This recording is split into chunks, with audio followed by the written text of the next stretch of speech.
एक डीएमसी की एग्जाम में 60 मार्क मिले, टीएमसी की एग्जाम में 80 मार्क मिले, उसको 10-12 दिन के अंदर डीएमसी में 200 में से 200 मार्क्स मिलते, टॉपर बन जाते वो। 16 टॉपर में से 13 टॉपर्स एक ही सेंटर के। एमएमआरडीए की जो जेई सिविल की जो एग्जाम थी, उसमें एक बहुत ही चिंताजनक बात सामने आ रही है, जो बहुत सारे सवाल खड़े करती है। सवाल वो ये खड़ा करती है कि जिस स्टूडेंट को एक डीएमसी की एग्जाम में 60 मार्क मिले, टीएमसी की एग्जाम में 80 मार्क मिले, उसको 10-12 दिन के अंदर डीएमसी में 200 में से 200 मार्क्स मिलते, टॉपर बन जाते वो। और ऐसा एक केस नहीं है, ऐसे कई सारे केस है यहाँ पर 70 मार्क मिले, यहाँ पर 9 मार्क मिले, लेकिन यहाँ पर 196 मार्क्स मिले। तो ऐसे कई सारे केसेस है जिसकी वजह से लगता है, कहीं ना कहीं डाउट आता है मन में कि ऐसे कैसे हो रहा है। जो स्टूडेंट्स पिछले एग्जाम्स में 10 दिन के पहले जो एग्जाम होती है उसमें पास भी नहीं हो पाते, और एमएमआरडीए की एग्जाम में वो एकदम से टॉप कर जाते हैं। और ये पहली एक चीज नहीं है। दूसरी एक चीज जो है वो ये है कि 16 टॉपर में से 13 टॉपर्स एक ही सेंटर के। इस सेंटर में ऐसी क्या खास बात है कि उस सेंटर पर बैठने के बाद जो बंदा पहले एग्जाम में 50 भी क्रॉस नहीं कर पाता है, 60-70 मार्क्स भी नहीं क्रॉस कर पाता है, इस सेंटर पर बैठने के बाद वो 200 में से 200 ले लेता है, टॉपर बन जाता है। ऐसा क्या जादुई करिश्मा हो रहा है इस सेंटर में?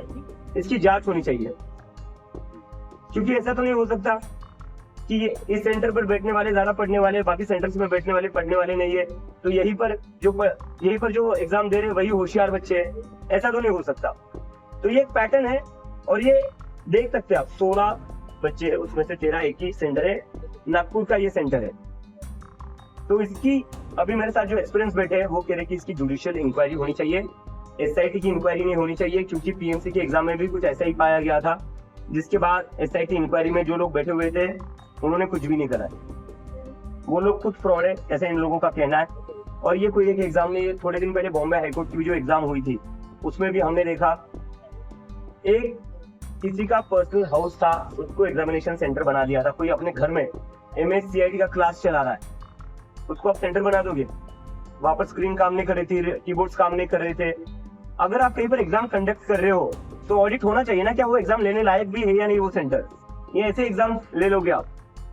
तो हमारे देश में, महाराष्ट्र में भी और देश भर में भी जितने भी सरकारी एग्जाम हो रहे हैं उनमें कहीं ना कहीं गड़बड़ हो रही है, और इस पर ध्यान देना चाहिए, क्योंकि ये गरीब घर से आने वाले बच्चे बहुत मेहनत करते हैं, बहुत पढ़ाई करते हैं, और उसके बाद जो टॉपर्स है वो कहीं ना कहीं से ऐसा लग रहा है कि मैनेज होकर, पहले से सेटिंग होकर वो टॉपर्स बन जा रहे हैं। और अगर आपको ऐसी नौकरियां बांटनी है जो ज्यादा पैसा देगा या जो पहले सेटिंग कर लेगा उसी को नौकरी मिलनी चाहिए, अगर आपको ऐसी सेटिंग करनी है तो एग्जाम्स मत लीजिए। आईपीएल में जैसा ऑक्शन होता है प्लेयर का, आप वैसे सरकारी नौकरियों का ऑक्शन शुरू कर दीजिए, आपका पैसा भी वाइट हो जाएगा।